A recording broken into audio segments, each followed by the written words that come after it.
Hi ನಮಸ್ತೆ ಎಲ್ರಿಗೂ. Welcome to ಭೋಜನ ಉಪಹಾರ ಯೂಟ್ಯೂಬ್ ಚಾನಲ್ಗೆ ನಿಮ್ಮೆಲ್ಲರಿಗೂ ಸುಸ್ವಾಗತ. ನೋಡಿ, ತುಂಬಾ ಸಿಂಪಲ್ ರೆಸಿಪಿ, ಯಾವುದೇ ರೀತಿಯ ಮಸಾಲ ಪದಾರ್ಥವನ್ನು ಬಳಸದೆ ಇವತ್ತು ನಾನು ಟೊಮಾಟೊ ಗೊಜ್ಜನ್ನ ಹೇಗೆ ಮಾಡೋದು ಅಂತ ತೋರಿಸ್ಕೊಡ್ತಾ ಇದ್ದೀನಿ. ಆಲ್ಮೋಸ್ಟ್ ಎಲ್ಲ ಮಾಡೇ ಮಾಡ್ತಾರೆ, ಬಟ್ ಸ್ವಲ್ಪ ಡಿಫ್ರೆಂಟ್ ಹಾಗೂ ಡಿಫ್ರೆಂಟ್ ಟೇಸ್ಟ್ ಕೂಡ ಇದು.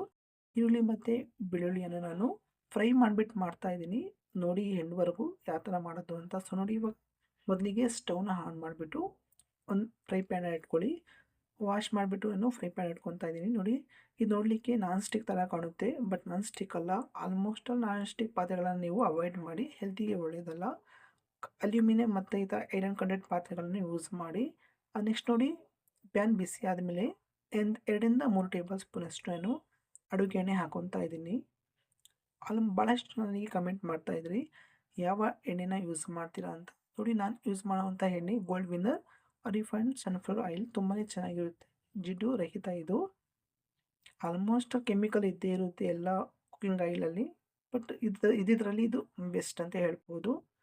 ಸೊ ನೆಕ್ಸ್ಟು ಒಂದು 10 ರಿಂದ 12 ಬೆಳ್ಳುಳ್ಳಿಯನ್ನು ಸುಲಿದ್ಬಿಟ್ಟು ಹಾಕ್ಕೊಳ್ಳಿ. ಸೊ ಹಾಕಿ ನೋಡಿ, ಇದು ಕಲರ್ ಕೆಂಪಗಾಗಬೇಕು, ಆ ಥರ ನೀವು ಚೆನ್ನಾಗಿ ಇದನ್ನ ಫ್ರೈ ಮಾಡ್ಕೊಳ್ಳಿ. ತುಂಬ ಈಸಿ ಹಾಗೂ ತುಂಬಾ ಚೆನ್ನಾಗಿರುತ್ತೆ ಟೇಸ್ಟ್ ಮಾತ್ರ. ನೆಕ್ಸ್ಟ್ ಇದಕ್ಕೆ ನೋಡಿ, 2 ಒಣಮೆಣಸಿನ್ಕಾಯಿ, 1 ಹಸಿಮೆಣಸಿನ್ಕಾಯಿನ ಹಾಕ್ಕೊಳ್ಳಿ. ಇನ್ ಕೇಸ್ ನೀವು ಖಾರ ಪ್ರಿಯರಾಗಿದ್ದರೆ ಮೆಣಸಿನ್ಕಾಯಿನ ಸ್ವಲ್ಪ ಜಾಸ್ತಿನೇ ಹಾಕ್ಕೊಳ್ಳಿ, 2 ರಿಂದ 3. ಸೊ ಹಾಕ್ಬಿಟ್ಟು as it is same colour transparent ಆಗೋವರೆಗೂ ಫ್ರೈ ಮಾಡ್ಕೊಳ್ಳಿ. ಸೊ ನೋಡಿ, ಈ ಥರ ಚಮಚದಿಂದ ಆವಾಗ ಬಾಡಿಸ್ಕೊಳ್ತಾ ಇರಬೇಕು. 2 ರಿಂದ 3 ನಿಮಿಷಗಳ ಕಾಲ ಚೆನ್ನಾಗಿ ನೀವು ಸಣ್ಣ ಉರಿಯಲ್ಲಿ ಇದು ಫ್ರೈ ಮಾಡ್ಕೊಳ್ಳಿ. ಸೊ ನೋಡಿ, ಬೆಳ್ಳುಳ್ಳಿ ಮತ್ತು ಮೆಣಸಿನ್ಕಾಯಿ ಎಲ್ಲವೂ ಈ ಥರ ಫ್ರೈ ಆಗ್ತಾ ಇದೆ ಅಲ್ವಾ. ಸೊ ಇವಾಗ ಫ್ರೈ ಆದಮೇಲೆ ನೀವು ಒಂದು ಪ್ಲೇಟಿಗೆ ಇದನ್ನ ಶಿಫ್ಟ್ ಮಾಡ್ಕೊಳ್ಳಿ. ಸೊ ನೋಡಿ, ನಾನು ಒಂದು ಪ್ಲೇಟಿಗೆ ಇದನ್ನ ಶಿಫ್ಟ್ ಮಾಡ್ಕೊತಾ ಇದ್ದೀನಿ.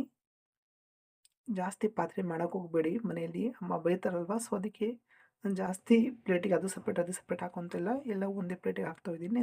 ದೊಡ್ಡ ಸೈಜಿನ ಒಂದು ಈರುಳ್ಳಿಯ ನಾನು ಕಟ್ ಮಾಡಿಬಿಟ್ಟು ಹಾಕೊತಾ ಇದ್ದೀನಿ. ನೋಡಿ, ಈ ಸೈಜಿಂದು. ಇನ್ ಕೇಸ್ ಸ್ಮಾಲ್ ಸೈಜ್ ಇದ್ದರೆ ನೀವು 2 ಕಟ್ ಮಾಡಿಬಿಟ್ಟು ಹಾಕ್ಕೊಳ್ಳಿ. ಹಾಕ್ಬಿಟ್ಟು ಈರುಳ್ಳಿ ಬಣ್ಣ ಟ್ರಾನ್ಸ್ಪರೆಂಟ್ ಆಗೋವರೆಗೂ ಚೆನ್ನಾಗಿ ನೀವು ಫ್ರೈ ಮಾಡ್ಕೊಳ್ಳಿ. ಜೊತೆಗೆ ತುಂಬಾ ಸಾಫ್ಟ್ ಆಗಿ ಫ್ರೈ ಮಾಡ್ಕೋಬೇಕು. ನೋಡಿ, ಇವಾಗ ಸ್ವಲ್ಪ ಡ್ರೈ ಆಗಿ ಕಾಣಿಸ್ತಾ ಇದೆಯಲ್ವಾ ಫ್ರೈ ಮಾಡಲಿಕ್ಕೆ. ಇವಾಗ ನೀವು 1 ಸ್ಪೂನಷ್ಟು ಇದಕ್ಕೆ ಅಡುಗೆ ಎಣ್ಣೆನ ಸೇರಿಸ್ಕೊಳ್ಳಿ. ನೋಡಿ, 1 ಸ್ಪೂನಷ್ಟೇ ಹಾಕೊತಾ ಇದ್ದೀನಿ, ಹೆಚ್ಚಿನದಾಗಿ ಏನೂ ಬೇಡ. ಸೊ ನೋಡಿ, ಎಣ್ಣೆ ಹಾಕಿಬಿಟ್ಟು ನೀವು ಮತ್ತೊಮ್ಮೆ ಇದು ಸಾಫ್ಟ್ ಆಗೋವರೆಗೂ ಚೆನ್ನಾಗಿ ನೀವು 2 ರಿಂದ 3 ನಿಮಿಷಗಳ ಕಾಲ ಫ್ರೈ ಮಾಡ್ಕೊಳ್ಳಿ. ನೋಡಿ, ಇಷ್ಟು ಫ್ರೈ ಮಾಡ್ಕೊಂಡು ಆದಮೇಲೆ ನೀವು ಸೇಮ್ ನಾನು ಫ್ರೈ ಮಾಡ್ಕೊಂಡು ಇಟ್ಕೊಂಡಿರುವಂತಹ ಪ್ಲೇಟಿಗೆ ನೀವು ಶಿಫ್ಟ್ ಮಾಡ್ಕೊಳ್ಳಿ. ಇಲ್ದಿರೋ ಟೈಮಲ್ಲಿ ಭಾಳಷ್ಟು ಜನ ಹೇಳ್ತಾರೆ ಬಾಯಿ ಕೆಟ್ಟಿದೆ ಅಂತ. ಸೊ ನೋಡಿ, ಆ ಟೈಮಲ್ಲಿ ಯಾವುದೇ ಆಹಾರ ಮಾಡಿಕೊಟ್ರು ಚೆನ್ನಾಗಿಲ್ಲ ಅಂತ ಹೇಳ್ತಾರಲ್ಲ, ಆ ಟೈಮಲ್ಲಿ ಈ ಟೊಮಾಟೊ ಗೊಜ್ಜನ್ನ ಟ್ರೈ ಮಾಡಿ, ತುಂಬಾ ಚೆನ್ನಾಗಿರುತ್ತೆ. ಜೊತೆಗೆ ಮುದ್ದೆ ಮತ್ತು ಅನ್ನಕ್ಕಂತೂ ತುಂಬ ರುಚಿಯಾಗಿರುತ್ತೆ. ನೆಕ್ಸ್ಟ್ ಪ್ರೊಸೆಸ್ ನೋಡಿ, ಅದೇ ಪ್ಯಾನಿಗೆ 3 ಟೊಮಾಟೆ ಹಣ್ಣನ್ನು ಕಟ್ ಮಾಡಿಬಿಟ್ಟು ಹಾಕೊತಾ ಇದ್ದೀನಿ. ಹಾಕ್ಬಿಟ್ಟು ಒಂದು 5 ನಿಮಿಷಗಳ ಕಾಲ ಚೆನ್ನಾಗಿ ಟೊಮಾಟೊ ಸಾಫ್ಟ್ ಆಗೋವರೆಗೂ ನೀವು ಫ್ರೈ ಮಾಡ್ಕೊಳ್ಳಿ. ಒಂದು ಸ್ವಲ್ಪ ಎಣ್ಣೆ ಸೇರಿಸ್ಬಿಟ್ಟು ಮಾಡ್ಕೊಳ್ಳಿ, ತುಂಬಾ ಚೆನ್ನಾಗಿರುತ್ತೆ. ನೋಡಿ, ಈ ಥರ ಮಾಡ್ತೀನಿ ಅಂತೇಳಿದ್ರೆ ನೀವು ಈ ಥರ ಮಾಡ್ಕೋಬಹುದು. ಟೊಮಾಟೊ ಬೇಗ ಬೇಯಬೇಕು ಅಂತೇಳಿದರೆ ಇನ್ನೊಂದು ಮೆಥಡ್ ಇದೆ, ಅದಾದರೂ ಯೂಸ್ ಮಾಡ್ಬೋದು. ಒಂದು ಟೀ ಮತ್ತು ಕಾಫಿ ಕುಡಿಯುವಂತಹ ಲೋಟದಲ್ಲಿ ನಾನು ಒಂದು ಅರ್ಧ ಲೋಟದಷ್ಟು ನೀರನ್ನು ಸೇರಿಸ್ಕೊತಾ ಇದ್ದೀನಿ.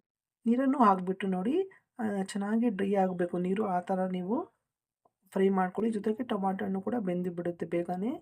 ಇದೇ ಥರ ಮಾಡಬೇಕು ಅಂತೇನಿಲ್ಲ, 2 ಮೆಥಡಲ್ಲಿ ಹೇಳ್ಕೊಡ್ತಾ ಇದ್ದೀನಿ. ನಿಮ್ಗೆ ಯಾವ್ದು ಈಸಿ ಆಗುತ್ತೋ, ನಿಮ್ಗೆ ಯಾವ್ದು ಅನುಕೂಲ ಆಗುತ್ತೋ ನೀವು ಅದನ್ನ ಫಾಲೋ ಮಾಡ್ಕೊಳ್ಳಿ. ನೆಕ್ಸ್ಟ್ ನೋಡಿ, ಇದರ ಚಮಚದ ಸಹಾಯದಿಂದ ಮುಟ್ಟು ನೋಡಿದಾಗ ಗೊತ್ತಾಗ್ಬಿಡುತ್ತೆ ಸಾಫ್ಟಾಗಿ ಬೆಂದಿದೆ ಅಂತ. ಸೊ ಇವಾಗ ನೀವು ಸ್ಟವ್ನ ಆಫ್ ಮಾಡ್ಕೊಬಿಡಿ, ಪರ್ಫೆಕ್ಟಾಗಿ ಟೊಮಾಟೊ ಬೆಂದಿದ್ದೆ.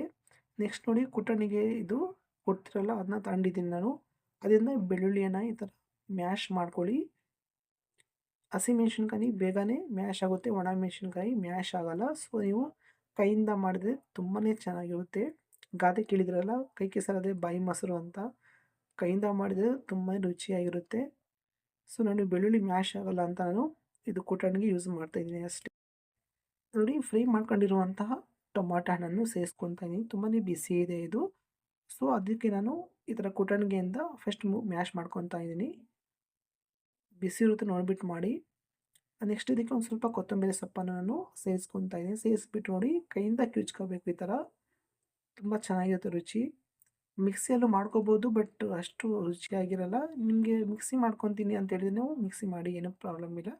ಜಸ್ಟ್ ನೀರು ಸೇರಿಸದೆ ನೀವು ಗರ್ಗರ ಅಂತ ಒಂದು ಸತಿ ಮಾಡಿಕೊಂಡ್ರೆ ಸಾಕು ಬೇಗನೆ.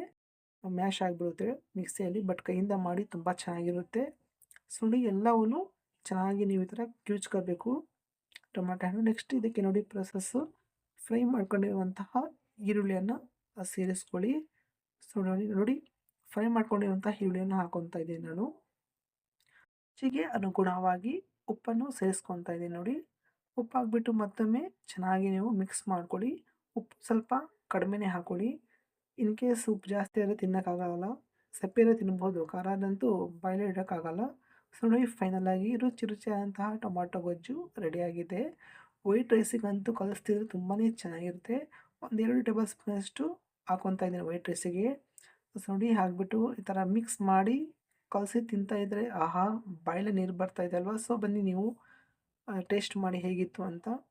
ಈ ರೆಸಿಪಿ ನಿಮಗೆ ಇಷ್ಟ ಆದರೆ ದಯವಿಟ್ಟು ಲೈಕ್ ಮಾಡಿ, ಸಬ್ಸ್ಕ್ರೈಬ್ ಮಾಡ್ಕೊಳ್ಳಿ. ನನ್ನ ಚಾನಲ್‌ನ ಆಶೀರ್ವಾದಿಸಿ ಅಂತ ಕೇಳ್ಕೊತಾ ಈ ರೆಸಿಪಿ ಎಂಡ್ ಮಾಡ್ತಾಯಿದ್ದೀನಿ. ಶುಭವಾಗಲಿ. ಬಾಯ್.